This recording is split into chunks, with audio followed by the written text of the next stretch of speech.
Hello everyone, welcome to Arpita Sharma classes. I am Preeti Singh, your educator, and today we will be studying amendment of the constitution for your upcoming UPSC prelim examination. The PDF of this lecture will be uploaded on our Telegram channel Simplifying UPSC with Ease. The link is given below in the description box. So before we begin, here is a small announcement, dear student. You can be stay updated for UPSC CSC by click on the link that is given below in the description box to subscribe Telegram channel of Unacademy now. Now you can join Unacademy's two Telegram channel. First is Unacademy Articulate and second is Unacademy Cursory way to get all the updates and notes at one place.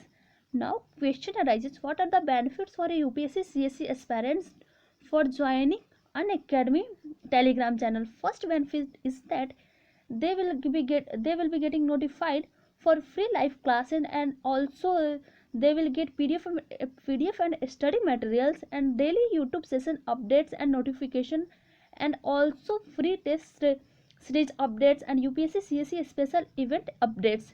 And the link is given below in the description box for joining Telegram channel of Unacademy.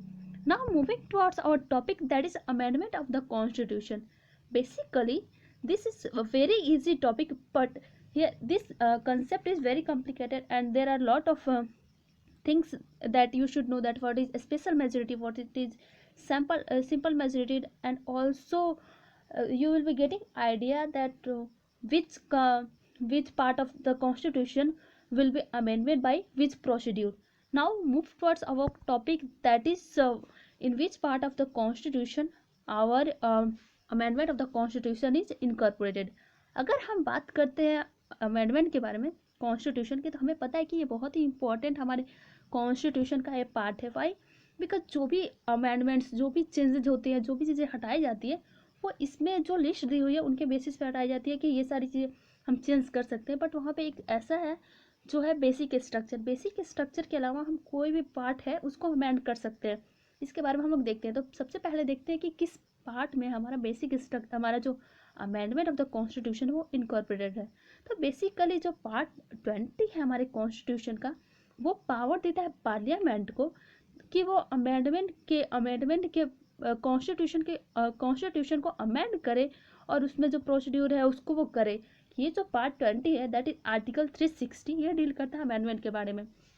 यहाँ पे power किसको मिलती है? Parliament को. Parliament के power है कि parliament के पास ये पावर हो जाता है कि वो अमेंड कर सकता है कॉन्स्टिट्यूशन को.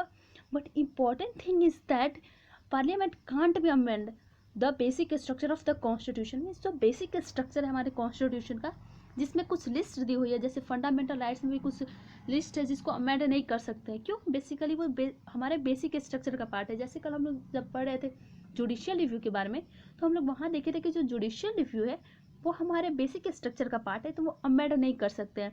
और बेसिक स्ट्रक्चर के अलावा कॉन्स्टिट्यूशन में जो भी पार्ट्स है उसको अमेंड किया जा सकता है, उसमें चेंजेस लाए जा सकते हैं. ये कहता है, मीन्स आर्टिकल 368 ये बात को कहता है कि पार्लियामेंट अपने कॉन्स्टिट्यूएंट पावर को एक्सरसाइज कर सकता है ताकि कॉन्स्टिट्यूशन में कुछ अमेंडमेंट लाइक कुछ एडिशन करे, और कुछ मीन्स बोल सकते हैं लोगों के वेलफेयर के लिए, या फिर पहले के जो प्रोविजंस थे उसमें कुछ कमियां थी उसमें सुधार लाने के लिए वो हर साल या मीन्स उनके पास आ जाती है पार्लियामेंट में जो भी लोग रहते हैं कि वो अमेंड कर लें. और इम्पॉर्टेंट थिंग क्या है कि ये बेसिक स्ट्रक्चर जो है इसको अमेंड नहीं किया जा सकता है. मीन्स बेसिक स्ट्रक्चर में जो चीज़ें इंक्लूड्स है उनको हम लोग अमेंड नहीं करते हैं. अब आता है कि प्रोसेस क्या है, प्रोसीड्यूर क्या हमारे अमेंडमेंट का. तो प्रोसीड्यूर है वो भी हमारे आर्टिकल 368 में ही दिया गया है. पहला बोलता है क्या कि इसका प्रोसीड्यूर, मतलब आर्टिकल 368 कहता है कि अमेंडमेंट का पहला प्रोसीड्यूर ये है कि इसके लिए एक बिल प्रपोज किया जाता है by the either house of the parliament, but state legislative नहीं कर सकता है. बस कोई भी हाउस हो हमारे पार्लियामेंट का, चाहे वो लोकसभा हो चाहे राज्यसभा, वो एक बिल लाते हैं और उस बिल के बेसिस पे देखा जाता है कि वो उसमें क्या गलत है क्या नहीं. उसके बाद से उसके अमेंडमेंट की प्रोसीड्यूर जो है वो चालू की जाती है. दूसरा क्या है कि जो हमारा बिल है वो किसके द्वारा किया जाता है. मीन्स पार्लियामेंट में भी तो बहुत लोग हैं, तो वो पार्लियामेंट के किसी भी मेंबर भी कर सकते हैं या कोई भी प्राइवेट मेंबर है वो भी कर सकते हैं. और पहली बात कि जब बिल वो लोग इंट्रोड्यूस करते हैं या उसका लेके आते हैं आइडिया इसके बारे में, तो ज़रूरी नहीं है कि वो प्रेसिडेंट की परमिशन ले। फाइनल में जब वो बिल पास करने की बारी आती है तब प्रेसिडेंट की परमिशन लेनी पड़ती है। पर ये जरूरी नहीं है कि किसी भी बिल को पास करने के लिए हमें प्रेसिडेंट की किसी भी बिल को प्रपोज करने के लिए या उसको हमारे पार्लियामेंट में लाने के लिए ये हमें करना पड़े कि पहले प्रेसिडेंट से परमिशन लें एंड देन उसके बाद से हम वहाँ के जो मेंबर्स हैं उनसे डील करें। दूसरा क्या है कि ये जो बिल होता है मीन्स जो बिल पास होता है उसके लिए वो किसी भी हाउस से पास हो सकता है, चाहे वो लोकसभा हो राज्यसभा हो। बट इम्पॉर्टेंट थिंग क्या है कि कुछ केस में स्पेशल मेजोरिटी होती है और कुछ में सिंपल मेजोरिटी होती है। जैसे अगर आप स्पेशल मेजोरिटी की बात करें तो वहाँ पे आता है बात की मीन्स हमारे जो पार्लियामेंट जो आपका हाउस है उसके 2/3 जो मेंबर है वो सहमत हो उस बात से कि ये बिल पास करनी चाहिए। वहीं जब सिंपल मेजोरिटी की बात आती है तो वहाँ पे आ जाता है कि बस 50%, अगर 50% लोग भी राजी हो गए तो वो बिल पास हो जाता है। और जब वो बिल पास हो जाता है तो उसके बाद से आपका अमेंडमेंट का जो प्रोसीजर वो जो आपका बिल आया था उसको एक अमेंडमेंट का रूप दे दिया जाता है। जैसे अब हम बहुत से देखते हैं ऐसे कोई शेड्यूल ऐड किया गया या फिर आप बोल सकते हो जैसे फंडामेंटल ड्यूटीज़ या जो सारी इसमें चीज़ें हैं इन सब के बारे में मीन्स फंडामेंटल ड्यूटीज़ में हमारे बहुत से उसमें आर्टिकल्स बाद में कुछ उसमें ऐड किया गया जो ड्यूटीज़ थे तो वो एक अमेंडमेंट के बेसिस पे ऐड करते हैं। या फिर जुडिशियल रिव्यू भी हम लोग देख रहे थे तो वहाँ पे भी देखिए कि कुछ चीज़ें जो है हमारे अमेंडमेंट के साथ साथ ऐड की गई। तो ये सारी चीज़ें हैं। दूसरा क्या है कि जो हमारा बिल पास होता है वो दोनों ही मतलब दोनों हाउस से सेपरेटली पास होने चाहिए। चाहे अब मान लीजिए कि ऐसा भी हो सकता है कि दोनों हाउस में डिसएग्रीमेंट का आ जाता है कि मीन्स आप लोकसभा से पास आप वो बिल प्रपोज किया गया है बट राज्यसभा है उस बात को लेके एग्री नहीं है। तो इसके लिए मीन्स ऐसा नहीं है कि उनके बीच कोई प्रॉब्लम होगा। उस वक्त जो पीएम होते हैं वो एक जॉइंट सीटिंग बैठाते हैं दोनों हाउस का ताकि वो बिल जो है उन मीन्स दोनों के बात को देखते हुए उस बिल को पास किया जाए या नहीं ये लास्ट में फाइनली जॉइंट सीटिंग के बेसिस पे डिसाइड होता है। उसके बाद से होता है क्या कि अगर वो बिल है जो अमेंड हो रहा है फेडरल प्रोविजंस से तो उसके लिए स्टेट की परमिशन जरूरी होती है। बट स्टेट की जो परमिशन है वहाँ पे 50% जो स्टेट की परमिशन है वो ज़रूरी है।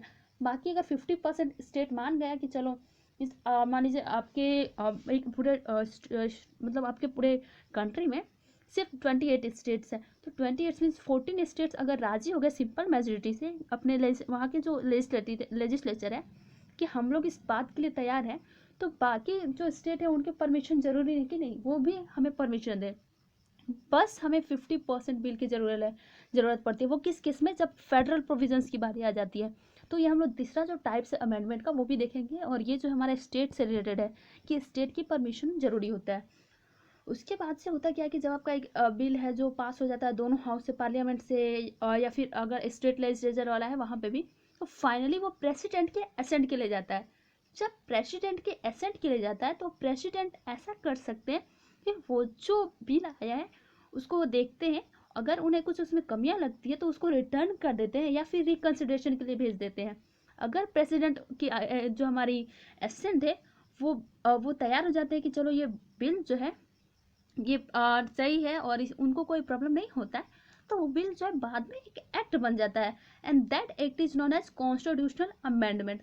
तो इस तरह से एक प्रोसीड्यूर होता है कि पहले मिनिस्टर्स जो हैं वो किसी भी हाउस के एक लॉ बनाए मीन्स एक बिल लाएंगे बिल सामने रखेंगे फिर दोनों हाउस में अपना होगा कि लोकसभा से राज्यसभा में गया या राज्यसभा से लोकसभा में आ गया और उन दोनों में अगर डिसएग्रीमेंट है तो फिर वो वहाँ पे जॉइंट सीटिंग बैठती है। अगर कभी फेडरल प्रोविजंस वाली बात आ जाती है तो उस वक्त जो है स्टेट की परमिशन लेनी पड़ती है मीन्स सिंपल मेजोरिटी से स्टेट में भी सभी वो बिल पास होता है। और जब यहाँ से ये सारे प्रोसीड्यूर खत्म हो जाते हैं तब फाइनली प्रेसिडेंट के पास जाता है उनके असेंट के लिए। तो प्रेसिडेंट क्या करते हैं कि अगर उन्हें लगता है कि वो बिल सही है तो उस बिल को ना रिटर्न करेंगे ना ही रिकन्सिडरेशन के लिए भेजेंगे। वो तुरंत ही उस बिल को पास कर देते हैं और जब वो बिल पास हो जाता है तो वो बिल जो है एक एक्ट बन के रह जाता है और उसी एक्ट को बोलते हैं कॉन्स्टिट्यूशनल अमेंडमेंट एक्ट।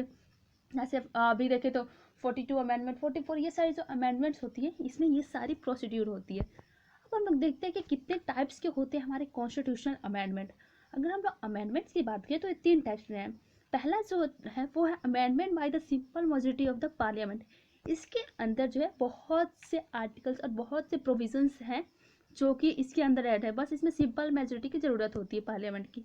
दूसरा जो है वो है हमारा amendment by special majority of the parliament, means वहाँ पे स्पेशल मेजोरिटी की जरूरत पड़ती है, 2/3 ऑफ द जो वहाँ पे 2/3 ऑफ द मेंबर है उनके परमिशन की जरूरत पड़ती है। वाइल जो लास्ट है हमारा स्पेशल मेजोरिटी भी होना चाहिए पार्लियामेंट का, और साथ साथ में स्टेट लेजिस्लेचर का रेटिफिकेशन भी होना जरूरी है, हाफ रेटिफिकेशन। मीन्स अभी आपको मैं एक्सप्लेन कर रही थी ना, ये वाला जो कंसेप्ट था कि यहाँ पे अगर फेडरल प्रोविजंस वाला बात आ जाता है तो वहाँ पे सिंपल मेजोरिटी से स्टेट से भी वो बिल पास होना चाहिए। इट मीन्स क्या कि ये भी एक अलग प्रकार का आपका अमेंडमेंट जो हो जाता है। तो सबसे पहले हम लोग देखेंगे पहला, that is the amendment by simple majority.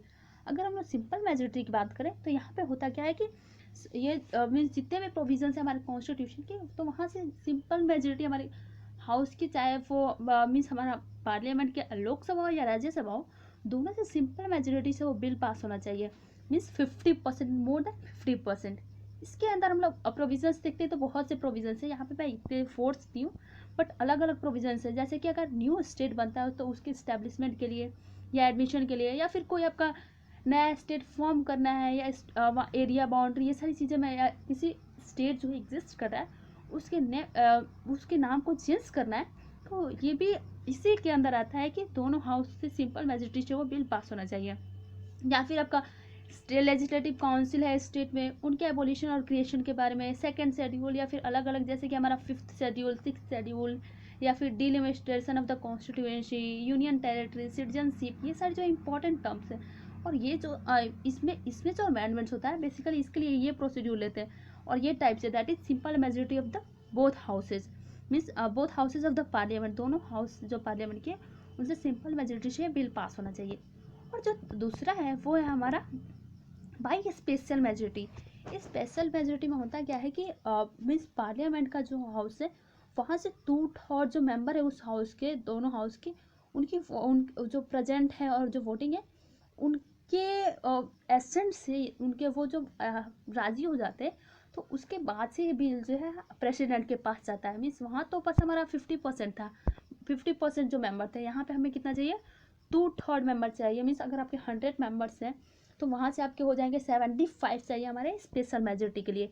इसमें भी बहुत इंपॉर्टेंट जो प्रोविजन है वो एडेड है, जैसे कि फंडामेंटल राइट्स, जो कि हमारे कॉन्स्टिट्यूशन का सोल है। जैसे कल मैं आपको बता रही थी जब हम लोग पढ़ रहे थे इससे पहला वाला टॉपिक, तो वहाँ पे मैं आपको बताया कि फंडामेंटल राइट्स ये बहुत ही, या डीपीएसपी और फंडामेंटल राइट्स दोनों ही हमारे कॉन्स्टिट्यूशन के कॉन्स्टिट्यूशन सोल है। इनके बिना हम बोल सकते हैं कि हमारे यहाँ के डेमोक्रेसी होने का एक प्रदान होता है कि हाँ हमारे यहाँ डेमोक्रेसी, और ये डेमोक्रेसी को दर्शाते हैं लोगों को इक्वालिटी का कंसेप्ट दे के, लिबर्टी का, फ्रीडम, ये सारी जो चीज़ें दे के। और हमारे डीपीएसपी भी इसी प्रोसेस से स्पेशल मेजोरिटी से अगर अमेंड करना है हमारे डीपीएसपी में तो स्पेशल मेजोरिटी से ही होता है। वैसे आपके अदर प्रोविजंस है जो कि हमारे पहले और तीसरे में, उन तीनों में नहीं कंटेन है, तब जाके हमारा बिल जो है स्पेशल मेजोरिटी से वो पास होता है, जो कि हमारे फर्स्ट और थर्ड में नहीं है। अब आता है जो लास्ट है वो है कि bye simple majority of the parliament and concept of the state. यहाँ पे ये जो है हमारा, यहाँ पे फेडरल स्ट्रक्चर से होता है। मीन्स फेडरल स्ट्रक्चर का मतलब क्या है कि स्टेट और हमारे सेंटर दोनों की परमिशन की ज़रूरत है। तो यहाँ पे ये आपको मैं अभी बताई कि अगर पार्लियामेंट से वो बिल पास हो जा रहा है तो उसके साथ साथ क्या चाहिए कि स्टेट लेजिस्लेचर के half of the members, consent of the half of the state legislative जो है उन दोनों से भी सिंपल मेजोरिटी से है ये बिल पास होना चाहिए, और उनकी कंसेंट की जरूरत होती है। और जैसे कि अगर हाफ वहाँ पे half member means half percent means 50% लोग राजी हो जाते हैं, तो उसके बाद से कोई ज़रूरी नहीं होता है कि पूरे मतलब हमारे कंट्री के सारे स्टेट की परमिशन की ज़रूरी हो। बस उसके बाद से फॉर्मेलिटी होता है कि वो राजी हो रहा है या नहीं हो रहा है, और उसके बाद से ये बिल जो है डायरेक्ट प्रेसिडेंट के पास जाता है। इसमें कौन कौन से मैटर्स आ जाते हैं और कौन कौन से प्रोविजंस आ जाते हैं, जैसे कि जो प्रेसिडेंट का इलेक्शन है या इससे रिलेटेड कोई भी मैटर होता है वो आता है। दूसरा क्या कि जो हमारा एग्जीक्यूटिव पावर है यूनियन और स्टेट का, उसको एक्सटेंड करने वाली जो कंसेप्ट है, ये इसकी अमेंडमेंट के लिए भी हमें यही process special majority of parliament and concept of the state जरूरी पड़ता है, या ratification of the state. Supreme court and high court से रिलेटेड, या फिर आपका legislative power between state and हमारा यूनियन, या important thing in 7th schedule जो है उसमें कोई भी लिस्ट है उसके लिए भी हमें यही चाहिए, that is special majority of the parliament and council of the state. And also representation of state in parliament, ये भी हमारा इसी के अंदर आ जाता है। और जो पार्लियामेंट के पावर है हमारे कि वो अमेंडमेंट कर सकता है कॉन्स्टिट्यूशन में और उसके प्रोसीड्यूर, तो ये भी आर्टिकल 368 भी जो खुद है वो भी इसी बेसिस पे अमेंड किया जा सकता है। मीन्स इसका ये जो लास्ट पॉइंट है कि आर्टिकल 368 जो है ये इसके भी अमेंडमेंट के लिए हमें यही चाहिए, यही प्रोसेस चाहिए, that is by special magistrate parliament and constitution of the state. तो ये खुद में भी अमेंडेबल है, ये बेसिक स्ट्रक्चर का पार्ट नहीं है हमारा 368। और जो चीज़ें बेसिक स्ट्रक्चर की पार्ट है उसको अमेंड नहीं कर सकते हैं, जैसे कि हमारे फंडामेंटल राइट्स में कुछ आ जाते हैं, या फिर जुडिशियल रिव्यू है, अलग अलग चीज़ें जिनको हम लोग अमेंड नहीं कर सकते। तो ये सारे जो है हमारे अमेंडमेंट्स ऑफ द कॉन्स्टिट्यूशन के बारे में है। I hope you all guys understand. So thank you so much everyone for watching my video.